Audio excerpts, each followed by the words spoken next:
East meets West. It's a small world. Welcome, foolish mortals.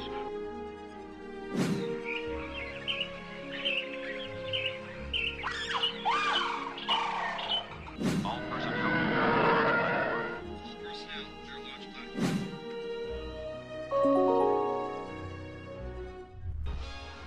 It was 1960, and Walt had the great idea to offer Disney services to any corporation that was participating in the soon-to-be 1964 New York's World's Fair.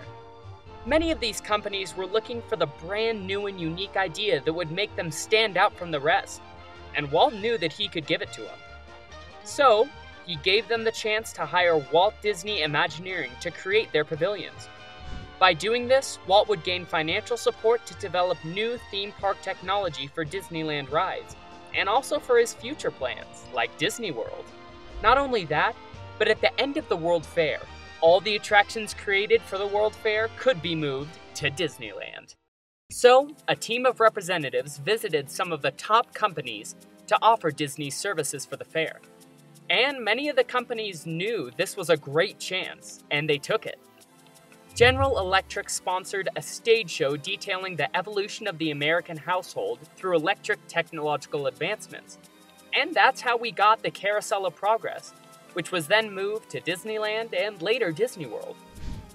Then the Ford Motor Company sponsored Ford's Magic Skyway, a car ride that took guests in Ford cars through natural history dioramas. Sadly, there wasn't enough room for this ride at Disneyland, so it was dismantled and some of its parts were used for other rides. The dinosaurs were salvaged to become the primeval world diorama for the Disneyland Railroad, and the mammoth that the cavemen were attacking was defurred and then placed in the Jungle Cruise at the back of the elephant bathing pool. The state of Illinois also wanted in, so they sponsored a show in which President Abraham Lincoln would be immortalized as the most amazing audio animatronic figure of its time. And that's how we got Great Moments with Mr. Lincoln, which has a permanent home in Disneyland. Imagineers had their hands full with these three attractions and were working hard to have them ready on time. In February of 1963, representatives of Pepsi-Cola spoke with head Imagineer Joe Fowler to ask if Disney was still available to do an attraction for them. Turns out, Pepsi-Cola was working with the United Nations agency devoted to a children's welfare to have a pavilion that would provide a salute to UNICEF and the world's children. And they didn't have the slightest idea of what to do. Actress Joan Crawford, who is also a Pepsi board member, had heard exciting things about the other three pavilions Disney was doing for the fair, and she suggested that they call Walt and ask him to come up with something for them. Joe Fowler, looking at all the work the Imagineers had with the other attractions, and given the limited amount of time they would have to work on this attraction until the fair opened, politely told them that there was just no way that Walt Disney Productions could get a full-scale attraction for the fair, designed and built in the amount of time that was left. And when Walt found out Fowler had turned them away, he was furious. He called Fowler to his office and told him to call the Pepsi people back and let them know that they would work on their UNICEF pavilion. Because there was so little time, the construction for the pavilion had to be started right away. And so, a simple L-shaped building was quickly designed, and construction started in New York in late March, even though nobody had any clue of what the ride would eventually look like. While the building was being constructed, Walt had the idea that he wanted a boat ride named the Children of the World, and he wanted to represent different cultures and nationalities dancing and singing their national anthems. So, working with this idea, Mark Davis started working on the initial designs. He came up with several ideas and sketches that stood out, but Walt wasn't completely satisfied with them. So, he thought of the perfect artist to work on the project, Mary Blair. Mary Blair had worked previously as an art supervisor and color stylist in many Disney animated films, including Alice in Wonderland, Peter Pan, and Cinderella. And she had accompanied Walt on his influential World War II-era trip to South America, where they quickly drew inspiration to work on films like Saludos Amigos and The Three Caballeros. Blair had left the Disney studios and had started working on children's books. Walt asked her to come back to work on this new project, and so in June 1963, she did. She reworked Davis's previous designs and added some additional stylistic flair. As soon as the preliminary ideas were done, Joe Fowler took them to the Pepsi headquarters in New York for a presentation. The Pepsi executives hated it. They even said, "Well, why do we need this Mickey Mouse thing?" But Joan Crawford stopped the members' complaints when she stood up at the board meeting and announced that they were going to do it that way, whether they liked it or not. So, Imagineers started working on the attraction. Mary Blair worked on the look and the feel of the whole attraction.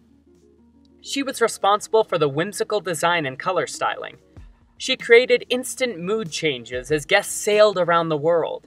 She also designed the dolls by drawing inspiration from a series of Hallmark note cards she had designed under the Walt Disney label in the 1940s. Then, sculptor Blaine Gibson, who was also busy creating the Abraham Lincoln and the Caveman animatronics for the Great Moments with Mr. Lincoln and Ford's Magic Skyway attractions, started working on sculpting the children. Their costumes, featuring the native dress of each country, were designed by Alice Davis. She supervised the creation of more than 150 costumes.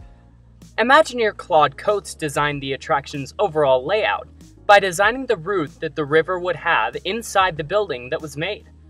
Mark Davis, who was known for his playful sense of humor, worked in the flow of action of the figures, including the dancing, and also supplied gags for the scenes, like the trio of Dutch geese that quacked in time to the music, or a 5-year-old Cleopatra.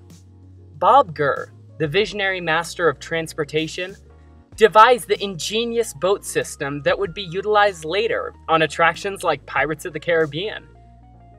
The toys, which refer to everything that wasn't an animated children doll, and props were created by Jack Fergus and Rolly Crump.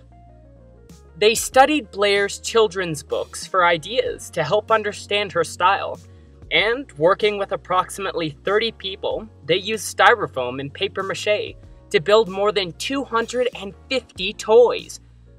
Crump was also responsible for the 120-foot-high Tower of the Four Winds that was installed in front of the pavilion.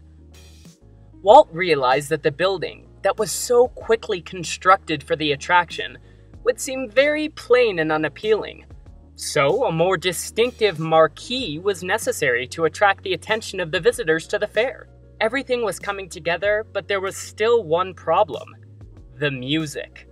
As we said earlier, Walt wanted the children to be singing the national anthem of each of their individual countries, but an early test on the Disney lot proved that this idea was a complete disaster.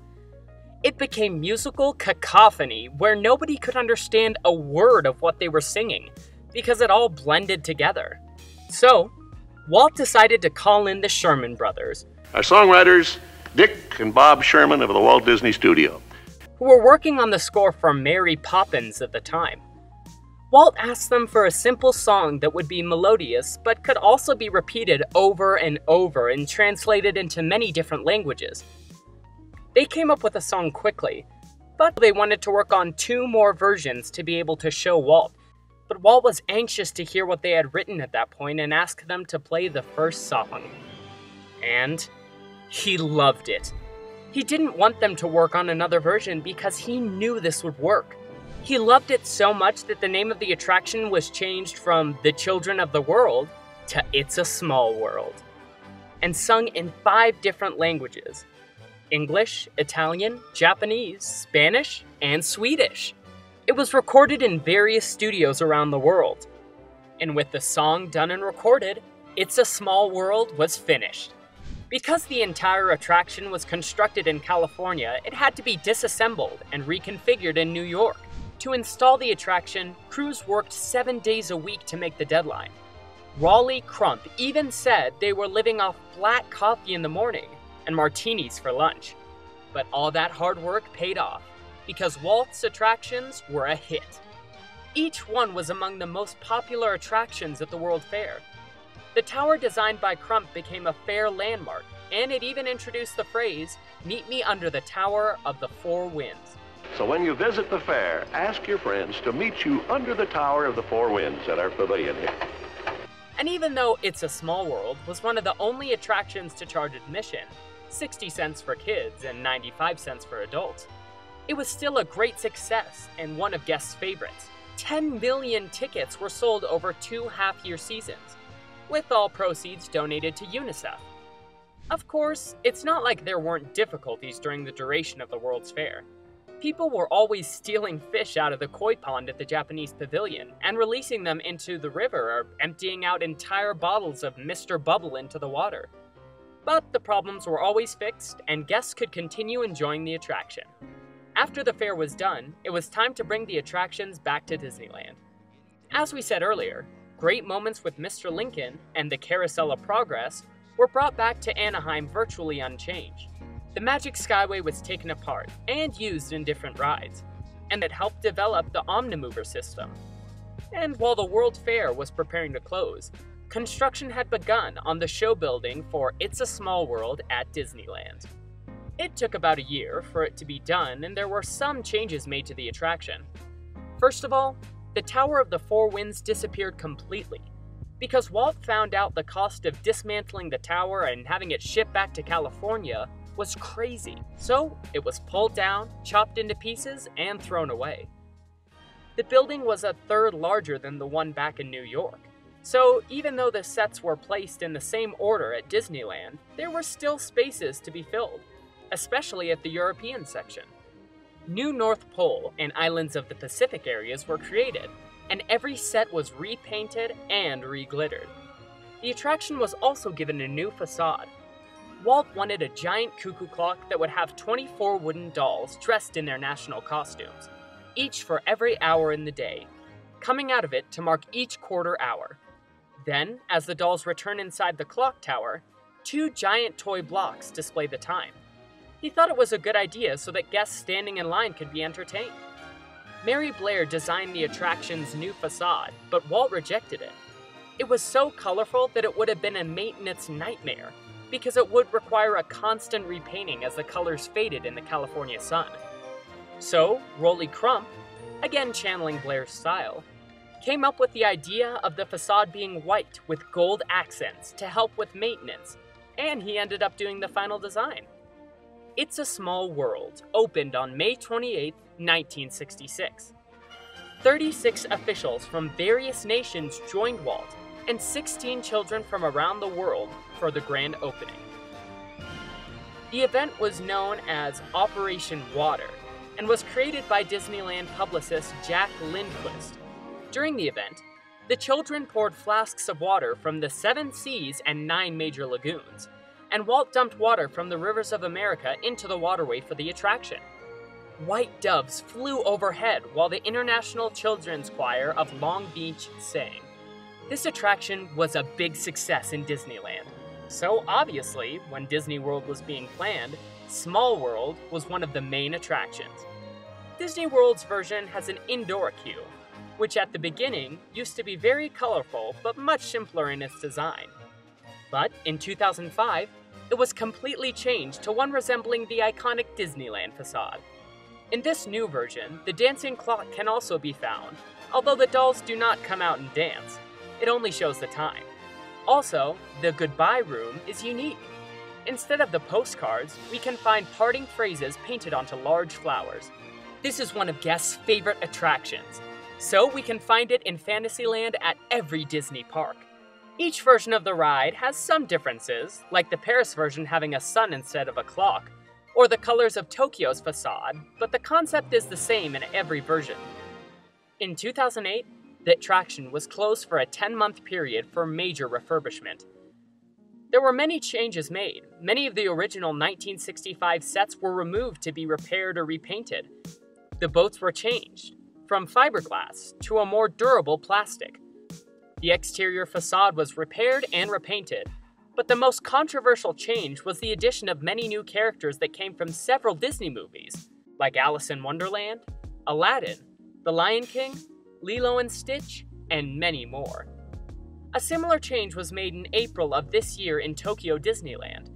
Characters from Tangled, Moana, Brave, and many more were added each in their native land. To finish up, we wanted to share with you 5 facts you need to know about It's a Small World. Small World is probably the most played song in history. If we count that during a 16-hour operating day in the parks, the song is played, on average, 1,200 times. And we can find the ride in every Disney park in the world. Then, the song is played 6,000 times a day around the world. There's a special tribute to Mary Blair inside the ride. Look for a little blonde doll flying a balloon over the Eiffel Tower in the Paris scene. That's Mary. There is just one moon and one golden sun. And this is true for every room inside the ride. Look closely, and you will find a moon and a sun somewhere inside each room. This shows that no matter where you are in the world, you're under the same moon and sun as everyone else. During the holidays, the rides in California, Tokyo, and Paris get transformed with extra lights, music, and magical touches.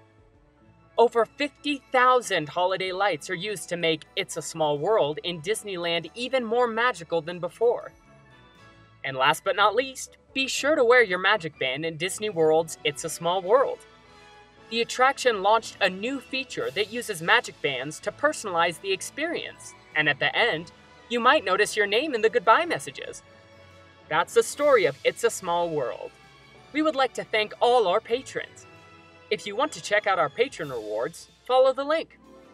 Here's this week's shirt, and we're doing a new giveaway, so be sure to leave a comment with the hashtag #SmallWorldGiveaway for a chance to win. Here's last week's winner. Congratulations, Toyo Racing Team. Also, here's a link to our online store. Thank you for all the support, Fastpass fam, and see you next time.